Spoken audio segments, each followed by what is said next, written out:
매번 여기 올라올 때마다 너무나 떨리는 것 같아요. 제 손은 항상 떨고 있습니다. 성도님들께서는 여름 휴가를 갔다 오셨나요? 여름 휴가를 갔다 오신 분도 계시고 여름 휴가를 준비하신 분도 계실 것입니다. 저희 가정은 여름 휴가를 저번 주에 갔다 왔습니다. 여름 휴가라고 해서 좋은데 거창한데 갔다 온 거 아니고요. 그냥 하루 휴가 내서 저희 부모님과 같이 또 아는 지인분들과 같이 여름 휴가를 갔다 왔습니다.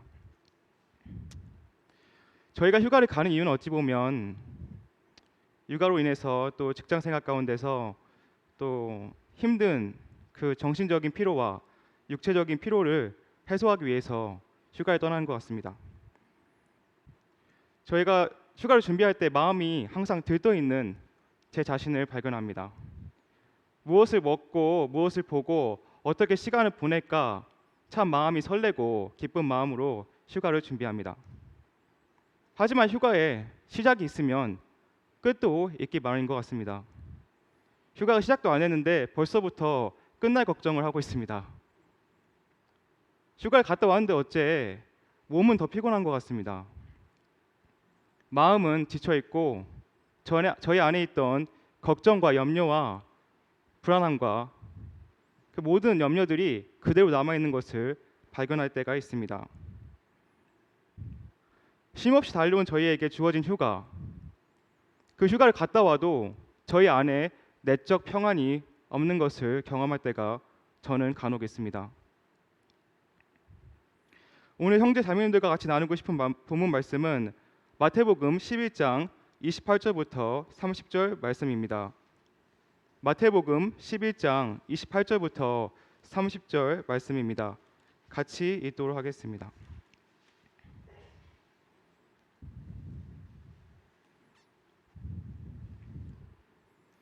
제가 읽도록 하겠습니다.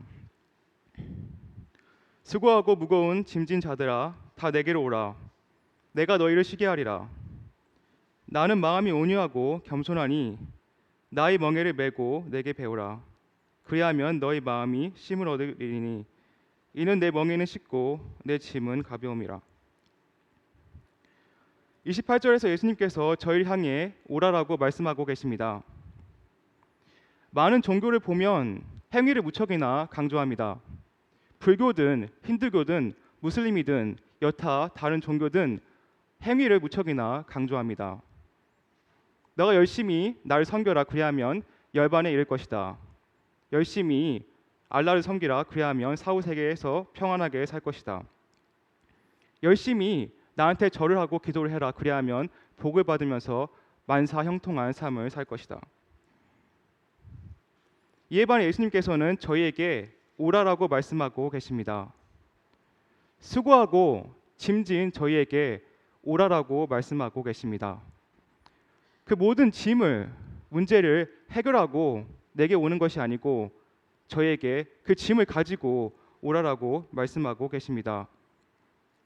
다 내게 오라라고 말씀하시고 계십니다. 사회적 지위를 망라하고 교육 수준이 높든 낮든 거지든 부자이든 모두 다 예수님께 갈 수 있습니다. 그리고 예수님께서는 저희로 하여금 예수님께 오라라고 말씀하십니다.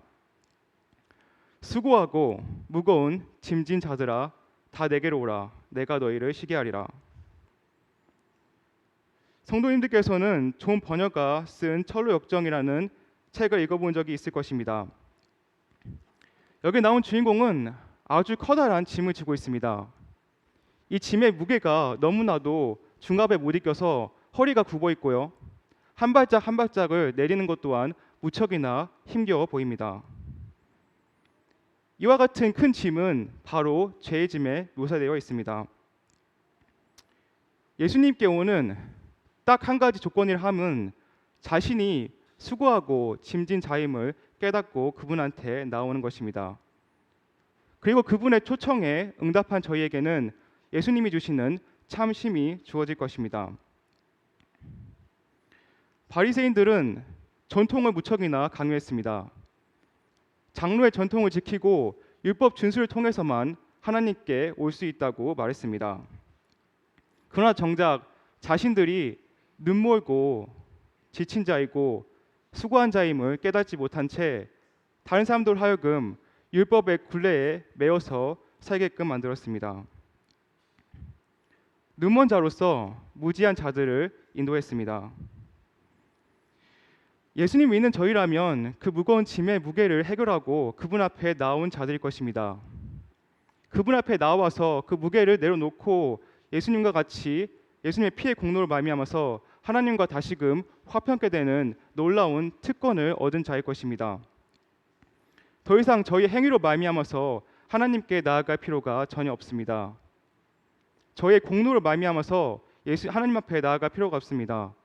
예수님의 피로 말미암아서 우리가 하나님 앞에 나올 특권을, 놀라운 그런 지위를 얻게 된 것입니다.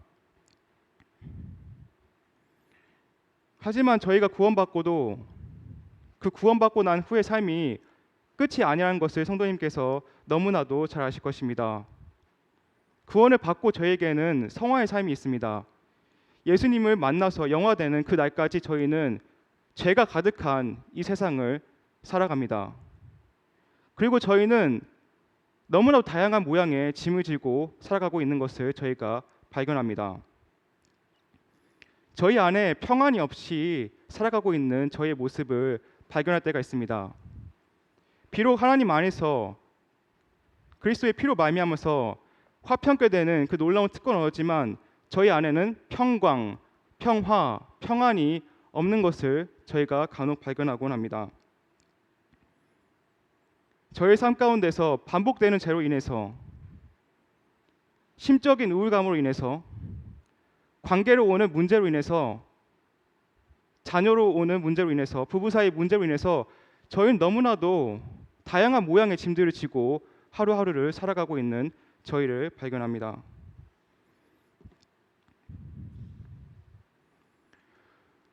저 또한 마음에 평안이 없이 하루하루를 살고 있고 지금 또한 평안이 없는 제 모습을 발견합니다.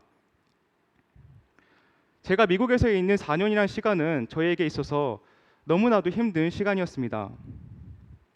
그 4년제라는 대학교를 2년 반 만에 끝내려는 저의 욕심이었는지도 모르겠습니다. 매 학기마다 18학점이 되는 학기를 꽉꽉 채워서 수업을 듣고 수업과 학업을 병행하면서 하루하루를 참 힘들게 살아온 것 같습니다. 그리고 마지막 학기는 저에게 있어서 너무나도 바쁜 학기였습니다. 코로나로 인해서 3주 동안 고생을 해서 수업을 못 들었고요. 코로나 이후에 저희 자매가 출산을 해서 2주 동안 또 수업을 못 들었습니다. 그리고 마지막 학기인 나머지 수업이 많았고 또한 만나야 될 사람이 너무나도 많았습니다. 제 친구와 작별 인사를 하는데 그 만남이 너무나도 잦은 나머지 제만의 또 저희 가족끼리만의 시간이 전혀 없었습니다. 저와 저희 자매는 비자를 준비했고요. 또 그 밖에 미래에 대한 불확실감으로 인해서 또는 가장에 대한 무게감으로 인해서 하루하루를 불확실함과 불안감 속에 살았습니다. 어느 순간 우울증에 걸려있는 제 모습을 봤고 힘들어하고 지쳐있는 제 모습을 보았습니다. 육체적인 쉼은 어찌 보면 잠깐 쉬고 요양을 갔다 오고 맛있는 것을 먹으면 어느 정도 해소가 되는 것 같습니다. 하지만 저희 안에 내적인 쉼은 저희가 아무리 노력을 한다고 해서도 저에게 주어지는 것이 아님을 저희는 경험합니다. 아무리 재미있는 활동을 하고 취미생활을 하고 여가생활을 해도 저희 안에 있는 내적 어려움들이 사라지지 않는 것을 저희는 발견합니다. 오늘 본문에서 말하는 내가 너희를 쉬게 한다는 그 하나님의 말씀이 저희에게 크나큰 위로와 격려가 되기를 너무나도 소원합니다. 예수님의 말씀은 하루하루의 척박한 삶을 살고 있는 저희에게 생명수와 같습니다. 목마른 사슴이 시냇물을 찾아 헤매이듯이 내 영혼이 헤매인다고 시편 기자는 고백하고 있습니다. 하지만 더 이상 저희는 헤맬 필요가 없습니다. 왜냐하면 예수님께서 저희에게 오라라고 말씀하시기 때문입니다. 그리고 예수님께서는 저희를 양파 벌려서 맞아주시고 계십니다. 수고하여 짐지고 힘든 저희들이 볼 때 그 양팔을 벌리고 저희를 향해서 달려오고 계십니다. 탕자의 아버지가 탕자가 모든 것을 탕진하고 돌아왔을 때 저 멀리 있는 탕자를 보면서 손을 벌리고 달려갔듯이 예수님께서는 수고하고 지친 저희를 품에 안으시고 저희를 향해서 달려오고 계십니다. 반복되는 죄로 인해서 힘들어하고 있는 저희에게, 우울증으로 인해서 힘들어하고 있는 저희에게, 관계 속에서 오는 모든 힘든 그런 것들로 인해서 힘들어하고 있는 저희에게 예수님의 달려오신 예수님의 마음은 어떠한가요? 나는 마음이 온유하고 겸손하다고 예수님께서 말씀하고 계십니다. 예수님의 마음은 온유하시고 겸손하십니다. 마음에 대한 성경적인 정의를 한번 찾아보았습니다. 마음이란 단순히 저희의 감정, 생각, 기억 따위가 머무는 장소를 넘어서 저희의 모든 행동과 말의 출발점이자 저의 모든 동기부여의 원천입니다. 마음 자체가 저희 자신입니다. 잠언 4장 23절에서 솔로몬은 말하고 있습니다. 무릇 지킬 만한 것보다 더욱 내 마음을 지키라. 생명의 근원이 이에서 남이라. 마음, 곧 생명의 근원입니다. 예수님께서는 마가복음 7장 15절 23절에서 마음으로부터 나오는 것이 사람을 더럽게 한다고 말했습니다. 마음으로부터 나오는 것이 사람을 더럽게 하지 입으로 들어가는 것이 사람을 더럽게 한다고 말하지 않았습니다. 그 이유는 마음이 저의 모든 행동과 말을 통제하는 장소이기 때문입니다. 저희 자신을 정의하는 곳이기 때문입니다. 예수님께서는 나의 마음이 영광스럽고 존귀하다라고 말씀하실 수 있었습니다. 나의 마음이 거룩하고 의롭다고 말할 수 있었습니다. 하지만 예수님께서는 자기 마음을 표현할 때 쓴 두 가지 단어는 나의 마음은 겸손하고 온유하다라고 말씀하셨습니다.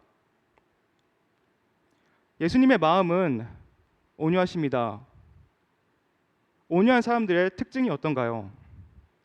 성도님들께서는 온유한 아버지 되시고 어머니 되시고 상사 되시고 아내 되시고 남편 되시는가요?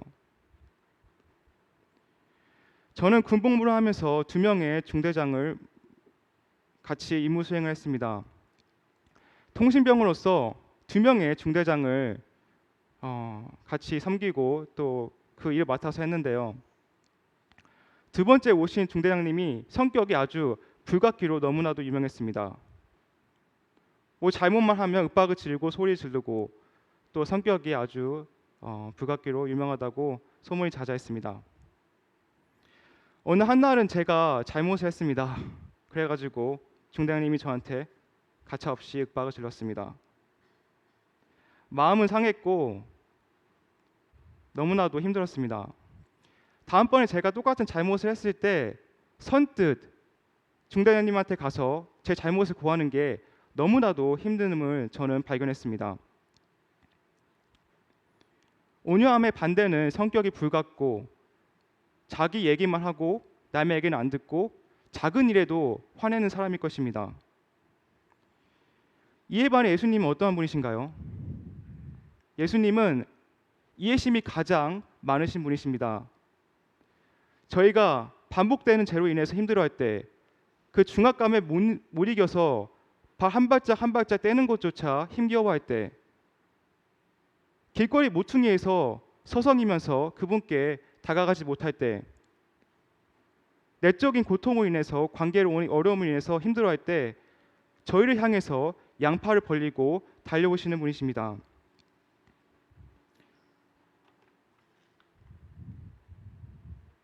탕자의 아버지는 탕자가 돌아왔을 때 탕자한테 달려갔습니다. 유대인들에게 있어서 달리는 행동은 무척이나 불명예스러운 행동이라고 합니다. 그리고 바지를 걷고 달려가는 것은 마치 명동에서 잠옷을 입은 채로 뛰어다니는 것과 마찬가지입니다. 예수님의 마음은 저희를 향한 예수님의 마음은 동일 그 이상일 것입니다. 저희를 품에 안으시고 저희 상처를 보듬어 주십니다. 양팔 벌리고 저희를 맞아 주십니다. 예수님의 마음은 또한 겸손하십니다. 팀 켈러의 책 자기 망각으로부터 오는 자유에서 겸손을 이렇게 정의했습니다. 진정한 겸손이란 자기를 가리켜 겸손한 사람이라고 하는 사람이 아닙니다.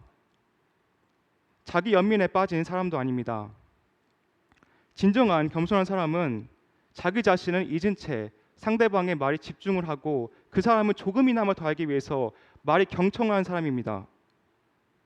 자기 생각에 꽉 차서 어떻게 대우를 받을까 고민하는 사람이 아니고 오히려 자기 생각을 내려놓은 채 다른 사람의 말에 집중을 하고 경청하고 그 사람을 알기 위해서 많은 질문을 하는 사람들일 것입니다. 저는 한때 제가 겸손한 사람이라고 생각한 적이 있었습니다. 하지만 그것은 겸손이 아니고 자기 연민이었습니다. 저는 한때 제가 겸손한 사람이라고 생각한 적이 있었습니다. 하지만 대우받기를 원하는 제 모습을 봤을 때 저는 깨달았습니다. 저는 절대 겸손한 사람이 아니라는 것을. 이에 반해 예수님께서는 누구보다 겸손하십니다. 빌립보서 2장 6절부터 8절 말씀을 같이 읽도록 하겠습니다. 빌립보서 2장 6절부터 8절 말씀입니다.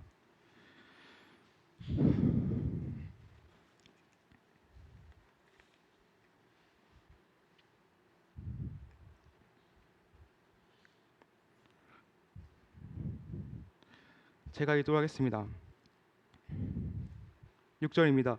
그는 근본 하나님의 본체시나 하나님과 동등됨을 취할 것으로 여기지 아니하시고 오히려 자기를 비워 종의 형체를 가지사 사람들과 같이 되셨고 사람의 모양으로 나타나사 자기를 낮추시고 죽기까지 복종하셨으니 곧 십자가에 죽으심이라.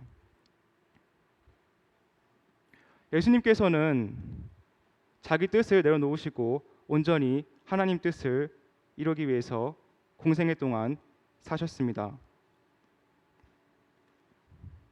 온전히 자기 삶을 내어주는 그런 삶을 살아내셨습니다. 사마리아 여인에게 찾아오셨고 혈루증 앓는 여인에게 이름을 부르시고 그의 육체적인 필요뿐만 아니라 내적인 필요까지 채워주셨습니다. 사개오의 집에 유하셨습니다. 제자들의 발을 씻기시고 세리의 친구가 되셨고 문둥병자를 품에 안으셨습니다. 3번 부인한 베드로에게 찾아오셨습니다. 하나님임에도 불구하고 자기를 위한 삶을 사는 것이 아니고 다른 사람들 생각하는 다른 사람들에게 모든 초점이 맞춰진 삶을 살아내셨습니다. 그 각자 한 명 한 명의 육체적인 필요뿐만 아니라 영적인 필요, 마음의 상처들을 어루만지셨습니다. 동일하신 예수님께서 과거나 현재나 미래나 동일하신 예수님께서 저희를 하여금 초청하고 계십니다. 수고하고 무거운 짐진 자들아 다 내게로 오라 내가 너희를 쉬게 하리라. 나는 마음이 온유하고 겸손하니 내 멍에를 메고 내게 배우라. 그리하면 너가 쉼을 얻을 것이라. 사람들 중에는 다가가기 쉬운 사람이 있고 다가가기 어려운 사람이 있는 것 같습니다. 예수님께서는 아마 온 인류를 통틀어서 가장 다가가기가 편한 사람이셨을 것입니다. 가장 거룩하시고 가장 존귀하시고 그 광채가 너무나도 빛이 나서 눈 뜨고 볼 수 없을 만큼 그 위엄이 넘치시는 예수님께서는 또한 그 마음이 가장 겸손하시고 온유하다고 성경은 말하고 있습니다. 그렇기 때문에 그런 예수님한테 저희의 짐을 가지고 저희가 나가야 됩니다. 저의 짐의 문제를 해결하고 나가는 것이 아니고 저의 무게의 짐을 가지고 예수님한테 나아가야 합니다. 다른 종교들은 열심히 하라고 합니다. 영어로 보면 do라고 하는데요. 오라고 하는 것이 아니고 come이 아니고 do 하라고 합니다. 너가 열심히 해라. 그리하면 너가 나한테 올 수 있다. 너의 모든 문제를 해결하고 나한테 와라. 그리하면 내가 너를 받아주겠다. 예수님께서는 이와 정반대로 수고하고 짐진 자들아 다 내게로 오라라고 말씀하고 계십니다. 저희는 너무나도 다양한 모양의 짐들을 가지고 살아가고 있습니다. 그게 쓴뿌리이든 질투심이든 교만이든 관계 속에서 오는 꿍함이든 무엇이든 간에 저희가 그 짐을 해결해야지만 저에게는 참 자유가 있습니다. 참 쉼이 있습니다. 그 문제를 저희 스스로 해결할 필요가 없다라고 예수님께서는 말씀하고 계십니다. 이어서 예수님께서 말씀하십니다. 내 멍에를 메고 내게 배우라. 예수님께서 저에게 허락하신 멍에는 예수님의 뜻에 온전히 굴복하는 삶일 것입니다. 더 이상 저희가 주인이 된 삶이 아니고 예수님께서 주인이 된 삶일 것입니다. 예수님께서 죽기까지 그분의 하나님의 뜻을 순종했듯이 저희 또한 그분의 뜻을 온전히 순종해야 됩니다. 저의 삶 한 부분이 아니고 모든 삶을 망라해서 저희 모두가 거룩한 산제물로 드려져야 될 것입니다. 그래야지만 저희에게 쉼이 있습니다. 그래야지만 저희가 참 평안합니다. 그래야지만 저희가 참 만족이 있고 저희 안에 기쁨이 있습니다. 저희 삶의 모든 부분을 내어드렸을 때 저희 안에는 저희 마음 가운데는 평강이 있고 평안이 있고 평화가 있습니다. 저희는 태어날 때부터 두 손을 꼭 쥐고 태어났습니다. 그리고 죽을 때 저희가 그 꽉 쥔 손을 피고 죽습니다. 요즘 한나한테서 보이는 행동이 하나가 있습니다. 한나가 자기가 원하는 것을 쥐었을 때 그것을 놓지 않으라고 안간 힘을 씁니다. 제가 뺐으면 한나는 악을 쓰고 옵니다. 내 거야 하고 말은 안 하지만 그 울음과 표정과 몸짓에서 이것은 내 것이니까 절대 빼앗아 가지 말라고 말하고 있습니다. 저희는 다 큰 어린이지만 한나와 같은 모습을 보일 때가 무척이나 많은 것 같습니다. 저희가 비록 울진 않죠. 승진내진 않죠. 하지만 저희는 다양한 모양으로 또는 방법으로 저희의 화를 분출합니다. 저에게 있어서 가장 중요한 그것을 누군가가 건드렸을 때 과민 반응하는 저의 모습을 볼 때가 있습니다. 성도님들께 질문 드리겠습니다. 이렇게 무언가를 꽉 쥐고 사는 삶, 과연 행복한 삶인가요? 무언가를 꽉 쥐고 그것을 쥐기 위해서 고군분투하고 애쓰고 노력하고 딴 사람들은 눈에 안중에도 없고 그것만 향해서 달려가는 삶, 그런 삶을 사셨을 때 평안하신가요? 저는 무언가를 꽉 쥐고 있는 제 자신을 발견하면 그 꽉 쥐고 있던 것이 어느 순간 저를 옥죄이고 있는 것을 발견할 때가 있습니다. 어느 순간 그것이 저의 삶의 모든 부분을 통제하는 것을 느낍니다. 제 삶에는 평안이 없고 만족이 없고 기쁨이 없이 살아가는 제 자신을 발견합니다. 이에 반해서 예수님께서 주시는 멍에는 너무나도 가볍습니다. 너무나도 쉽다라고 나와 있습니다. 역설적인 것 같습니다. 멍에를 맺는데 오히려 쉽고 가볍다라고 나와 있습니다. 그 이유는 예수님께서 저의 그 멍에를 같이 메시고 저에게 매 순간마다 필요한 은혜를 공급해 주시기 때문입니다. 본래 저희는 독립적인 존재로 창조되지 않았음을 성도님들께서 잘 아실 것입니다. 양이 목자 의존적인 동물이듯 저희는 하나님 의존적인 동물입니다. 사람입니다. 하지만 저희는 저희 삶 가운데서 저희 힘과 능력으로 무언가를 하려는 저의 모습을 발견합니다. 아담과 하와의 범죄는 어찌 보면 하나님을 의존하는 대신에 자기 힘과 능력으로 선악을 판단하고 무언가를 하려는 그런 자기 독립성에서부터 왔다고 볼 수 있습니다. 예수님께서 저에게 주시는 멍에는 너무나도 저에게 좋은 멍에입니다. 저희 창조 목적에 부합하는 멍에입니다. 그렇기에 저희가 그 멍에를 메었을 때 저희 안에는 쉼이 있습니다. 저희 삶을 온전히 하나님한테 내어드렸을 때 예수님께서 저희의 삶의 주인으로서 살아가는 그 삶이야말로 저에게 참 만족이 있고 참 기쁨이 있고 참 쉼이 있는 삶입니다. 예수님께서는 마음이 온유하시고 겸손하신 예수님께서는 저희로 하여금 그 멍에를 같이 메고 가자라고 말씀하십니다. 그 멍에를 저희에게 씌우고 나 몰라라 하시는 분이 아니십니다. 그 멍에를 같이 메고 저희 힘든 삶을 같이 걸어가시는 분이십니다. 인생의 모든 풍파 속에서 저희는 어찌 보면 고난과 역경과 염려와 걱정과 또한 연단의 삶을 살아가고 있습니다. 예수님께서는 저희에게 이 세상에서의 삶이 평탄하고 순항을 할 것이며 기쁘고 만족이 넘치는 삶을 산다고 말씀하지 않으셨습니다. 하지만 이런 저희의 힘든 가운데 예수님께서는 저희와 함께 하시고 저희에게 매 순간마다 필요한 능력을, 은혜를 공급해 주십니다. 저희가 죄로 인해서 힘들어할 때, 반복되는 죄로 인해서 너무나도 힘들어할 때 예수님께서는 저희로 하여금 내게 오라라고 말씀하십니다.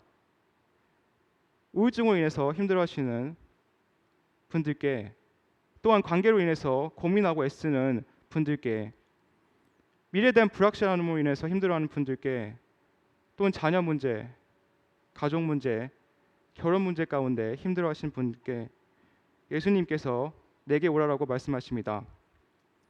다양한 모양의 짐을 지고 살아가고 있는 저희에게 그 짐을 해결하고 그 문제가 해결되면 나한테 오라고 말씀하시는 것이 아니라 그 문제를 가지고 내게 오라라고 말씀하십니다.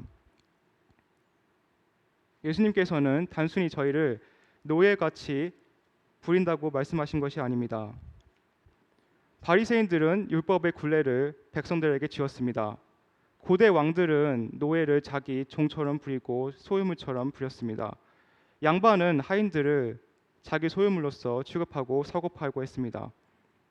예수님은 분명 저희의 주인이십니다. 하지만 주인이시지만 예수님은 저희와 함께 그 멍에를 짊어지고 가시는 분이십니다. 그 마음이 온유하시고 겸손하신 분이십니다.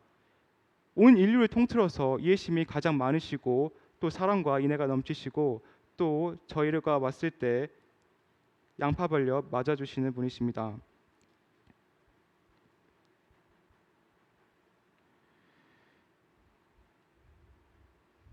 저는 한때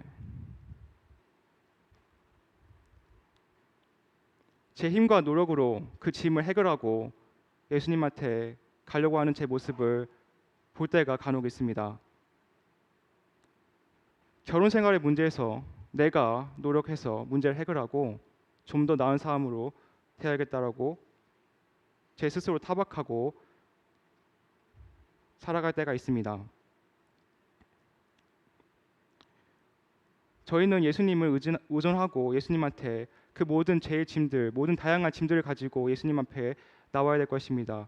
왜냐하면 예수님께서는 그 마음이 가장 온유하고 겸손하기 때문입니다. 그리고 그분이 저에게 주는 멍에는 저에게 너무나도 딱 맞는 멍에입니다. 너무나도 쉽고 가벼운 멍에입니다.